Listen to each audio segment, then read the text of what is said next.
Digital Congo, la télévision numérique.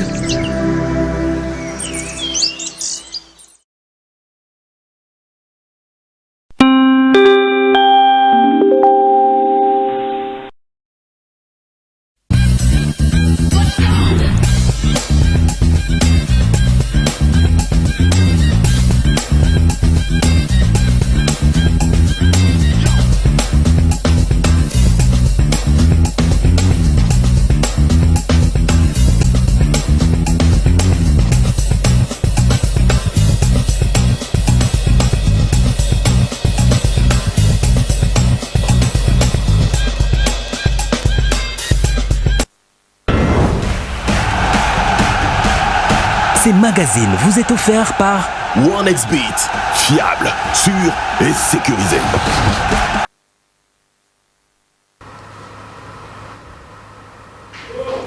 Mesdames et messieurs amoureux des sports, bonsoir. Merci de votre fidélité à Digital Congo Télévision. Soyez les bienvenus dans ce nouveau numéro de Digital Sport. L'actualité sportive aujourd'hui, d'abord du basketball avec le début hier à Kinshasa de la 41e Coupe du Congo de basketball. Des rencontres se sont poursuivies aujourd'hui et des résultats enregistrés. On venait de noter la victoire du BC Sport de Bukavu au Sud Kivu devant le BC Lupopo de Lubumbashi. 76-44 score final, un match amplement disputé. Il venait de se finir il n'y a pas 10 minutes en tout cas au niveau du gymnase de Stade de Martyr ici à Kinshasa. Avant cela, c'était la victoire du BC Terreur sur Deyang à 100-46 score final. Une domination sans partage du BC Terreur tout au long de la rencontre. On va revenir sur les réactions après ce match. Notez tout de même que chez les dames, le BC Atari avait eu raison de AGA KM à 103-23 score final. Chez les dames, donc, toutes de Kinshasa et puis la victoire de Black Panther ou alors la défaite de Black Panther de Goma devant V-Club de Kinshasa 59-77, un score final, une victoire donc des Moscovites dames de Kinshasa. On va revenir ici sur ces réactions qui venaient de nous être recueillies à part Hubert Chipukana après le match entre le BC Terreur et de Yang, victoire donc des Terreurs 100-46. On devait d'abord voir l'équipe de Lupopo qui a beaucoup des athlètes d'expérience. Voilà, donc on a observé le premier quart-temps et au deuxième quart-temps, d'abord il fallait contrôler le premier quart-temps et au deuxième quart-temps, on a joué notre basket, faire pression à l'adversaire et puis sortir en contre-attaque. Donc il y a l'athlète Ndaïa et Ngambe du côté Lupopo qui sont très intelligentes, donc on ne devait pas leur laisser le temps de contrôler le jeu. Il fallait leur faire pression et le fatiguer, c'est ce qu'on a fait. Ça sera la 6e année que nous sommes champions du Congo. Donc on est, disons, la 5e année, ça c'est la 6e année et on n'a pas d'autre calcul à faire, c'est de conserver notre titre. Mais cette année, il y a beaucoup d'adversaires qui ont des très bonnes équipes. Je parle de Mankomeno, qui a une très bonne équipe cette année qu'on a suivi pendant le championnat de la Ligue de Haut-Katanga.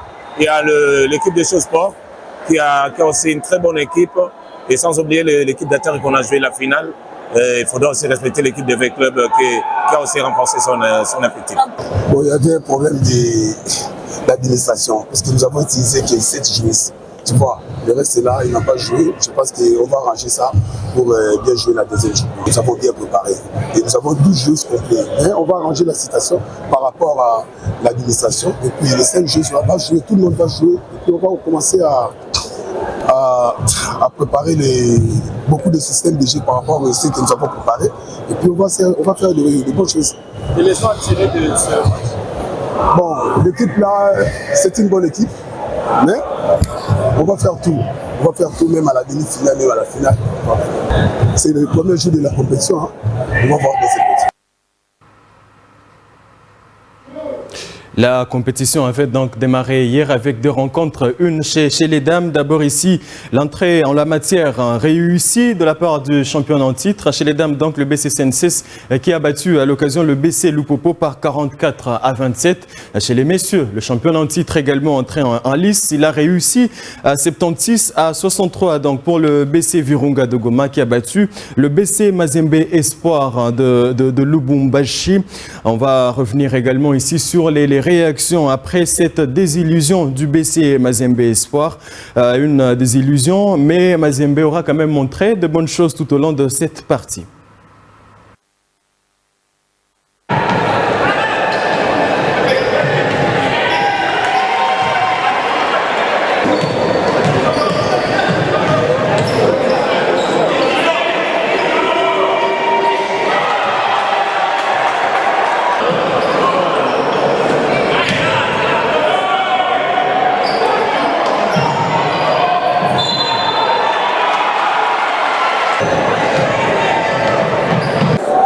ce qui a d'abord nous a détruit, d'abord, c'est le perte de ballon. On a fait trop de mauvais espaces. Au moment où nous devons réduire, on faisait à chaque fois de mauvais espaces et l'équipe adverse en profitait pour essayer encore de scorer. À part ça, on a été un peu nul au rebond défensif. Et au rebond défensif, quand ils attaquaient la note, tant bien qu'ils rataient, on leur donne encore une opportunité de pouvoir récupérer et marquer. Vraiment, ce sont ces choses-là qui nous ont vraiment beaucoup tués. Et puis, effectivement, éventuellement, il y a aussi des ratés sous la note qui nous ont coûté aussi cher. Les athlètes n'ont pas pu, à un certain moment, respecter les consignes parce que dès le départ, on les a demandé de jouer à l'intérieur. D'abord, moi, j'aime bien le jeu intérieur, juste au début du match, afin de provoquer plus de fautes. Mais ils n'ont pas pu faire ça. Ils ont joué plus à l'extérieur. Et c'est comme ça, c'est arrivé comme ça. Bon, déjà, ça nous permet de ne pas se surestimer. Ça va nous motiver pour ne pas négliger le match qui reste à affronter. Ici, c'est une sélection de meilleures équipes de chaque province. Donc, on est là, on a conscience de ça. Aujourd'hui, on a perdu, mais ce n'est pas encore fini pour nous. On sera obligé de gagner le match restant. On doit d'abord renforcer notre défense. Parce qu'à un certain moment, on était fatigué, on n'arrivait plus à défendre. Là, on va corriger, on va travailler sur ça.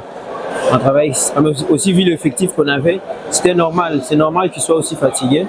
Mais on va travailler encore plus sur la défense. Effectivement, il y a encore d'autres joueurs qui ne sont pas encore là. Mais ils vont venir, on ne va pas terminer comme ça. On a juste commencé comme ça, mais il y a d'autres qui sont en train de venir. Et la compétition pour cette 41e Coupe du Congo de basketball va se poursuivre ce mercredi avec plusieurs rencontres prévues au stade jumelé du stade de Martyr ici à Kinshasa.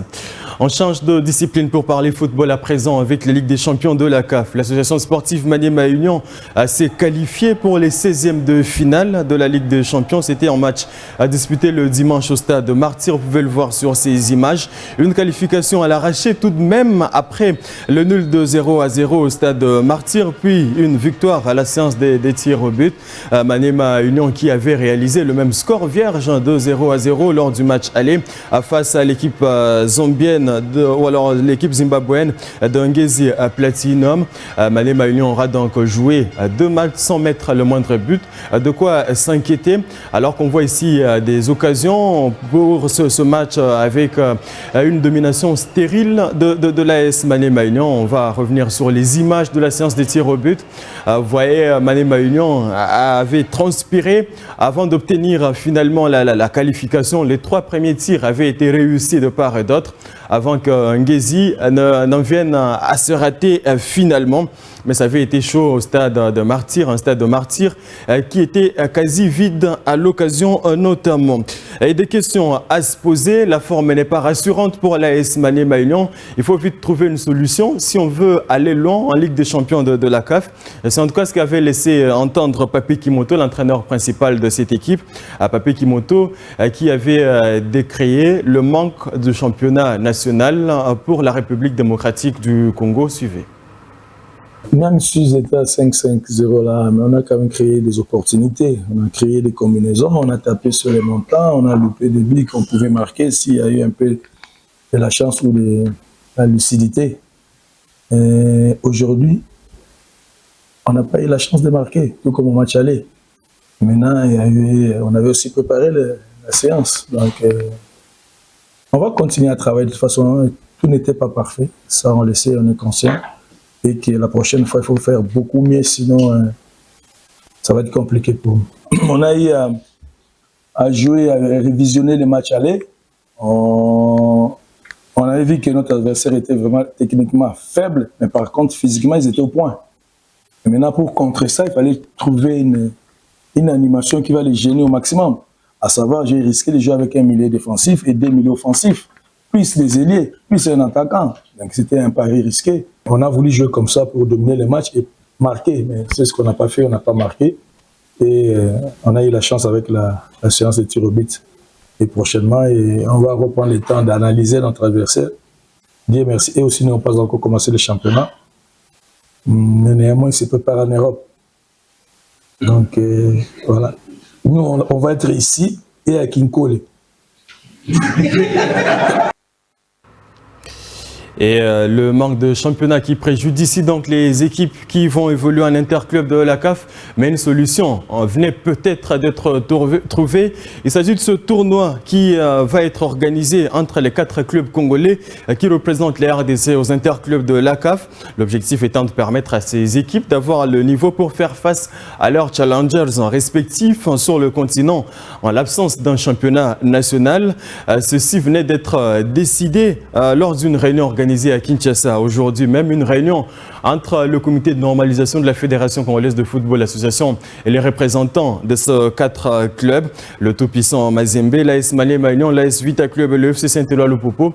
Et selon Dona Moulongo, secrétaire général et représentant de Lupopo, le CONOR a accepté d'accompagner ces équipes également dans la quête d'accompagnement financier du gouvernement congolais pour mieux aborder ces interclubs de la CAF. Suivez.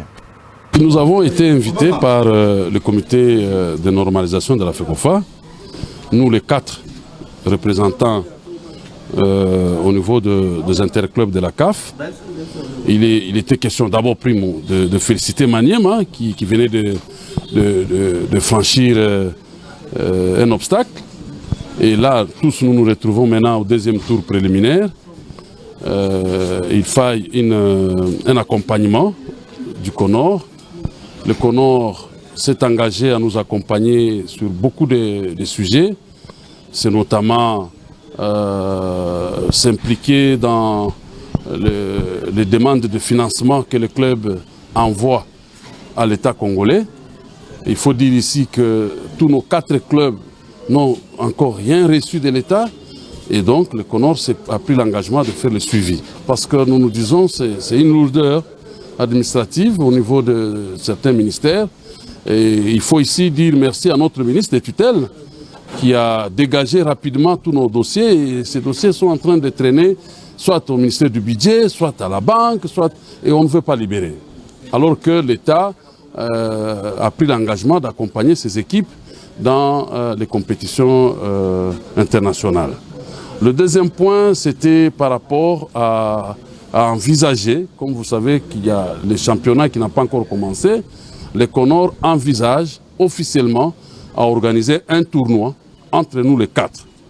Les lieux, les dates seront fixées par un comité restreint qui va être mis en place pour l'organisation de ces mini-tournois.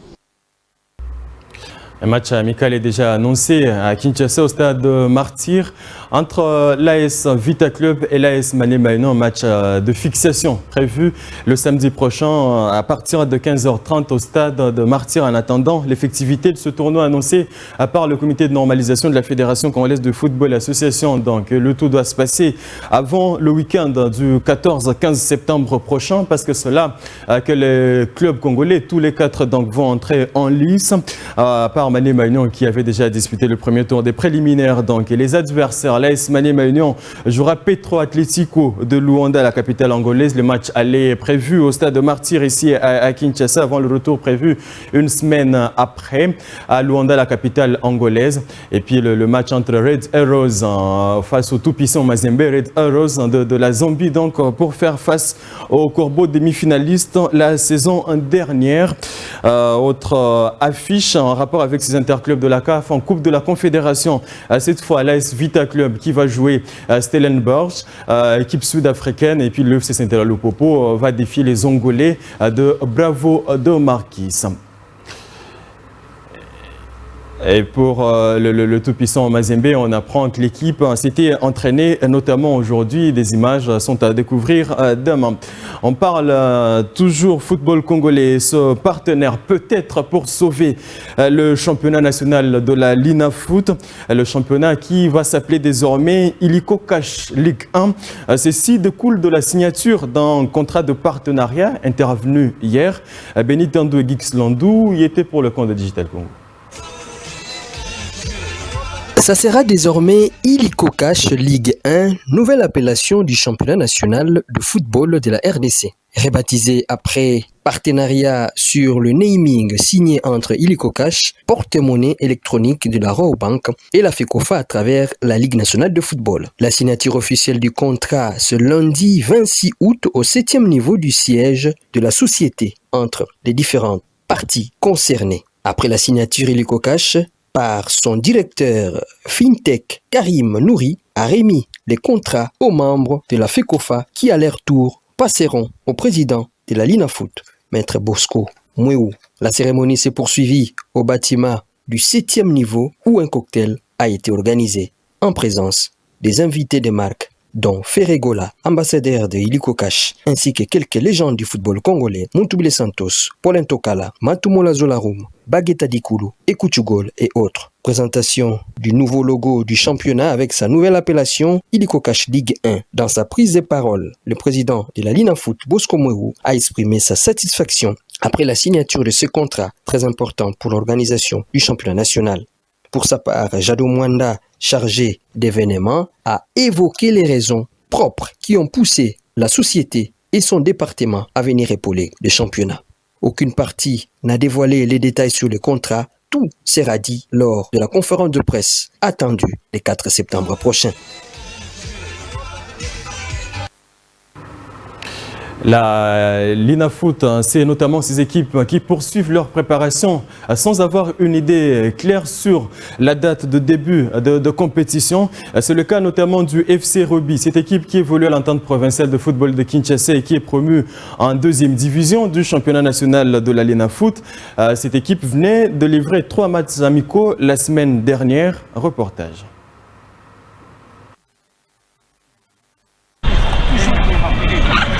L'heure est aux préparatifs pour le FC Roby avant l'abordage de la saison 2024-2025. Les champions de l'entente provinciale de football de Kinshasa, qui évoluera en Ligue D, ne voudra pas faire fausse route. 3 matchs amicaux, d'abord face à FC Maison Sport, club évoluant actuellement à l'entente Kilimani première division. Roby l'emportera 3-1. Ensuite, face au cercle sportif Goerera, champion à Kilimani, première division. Roby, encore une fois, l'emporte 2-0 aisément au terrain annexe du Stade Martyr. Et enfin, la grosse pointure, Aigle du Congo, qui évolue en première division, c'était au Stade Tata Raphaël. L'Aigle du Congo l'emportera 1-0, but de Marcel Mapumba à la 17e minute.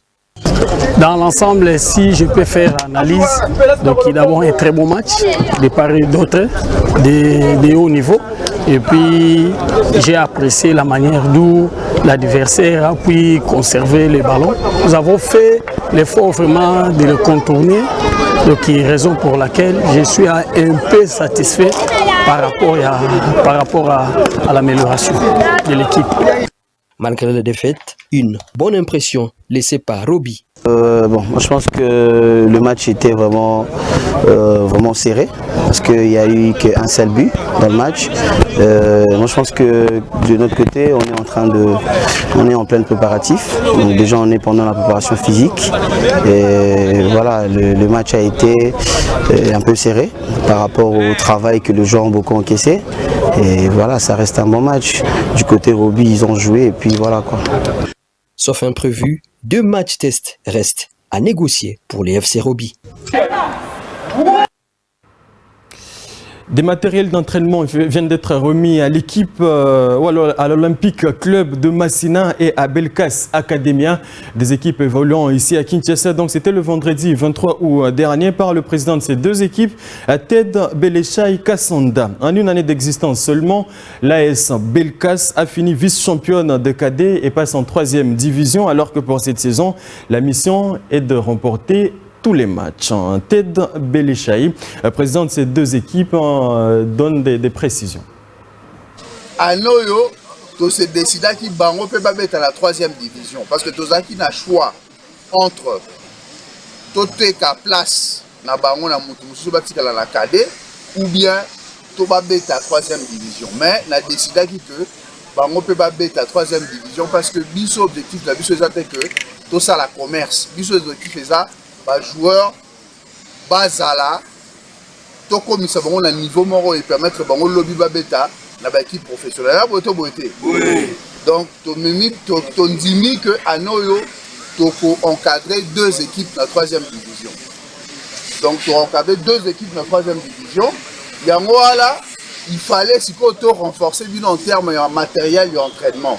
Yango la eli bino bilo nyonso yo eza composé na ba matériel nyonso oyo équipe professionnelle et ça la entraînement va représenter les binongo et puis tout ça la quand si a gagné ba match nyonso zani il faut travailler na eloko nyonso ça là c'est la passion qui compte passion de recréer le succès ce qu'on a passionné au monde que au se dépasser babilo mususu batu ba mona que ça impossible na misu yo par passion pour atteindre en haut et puis conséquence il y a atteindre bilo non sur ça là et ça succès conséquence à succès et ça lobby canao financièrement babilo non sur peut à votre disposition net ba matériel non sur il faut bien comprendre que il faut bien gérer en haut malam ouais beauté ouais ou mais là parce qu'on sera pas obligé chaque année to somba babilo il faut to somba oh ils ont bientôt renforcer oh ils ont donc on va comprendre que souci majeur pour l'entraînement et ça d'abord transport pour on va vendre la musique. L'actualité sportive, c'est également le football des jeunes avec la poursuite de la compétition chez le moins de 20 ans. Ce mercredi au stade Tata Raphaël, de match à suivre à partir de 8h30, Showcase contre Seforbel, à 10h Oudjana contre les Aigles du Congo, à 11h30 à suivre Éclat Sport contre les Stars MD. À 13h, Jogo School sera opposé à Normand et puis Athletics contre Académie JCL pour finir la journée à partir de 14h30 dans les installations donc, du stade Tata Raphaël ici à Kinshasa. Mesdames et messieurs, c'est ici la fin de ce numéro de Digital Sport en direct de Digital Congo Télévision. Ne nous quittez pas, l'actualité reste en continu. Au revoir. Chacun peut être expert dans son domaine. Tu peux être expert en toute analytique. Tu sais qui sera la prochaine star de la saison. Tu peux être expert de tous les matchs. Tu es un expert en statistiques ou en opinion des autres. OneXBet t'aidera à démontrer ton expertise. Exprime-toi. Tu es l'expert.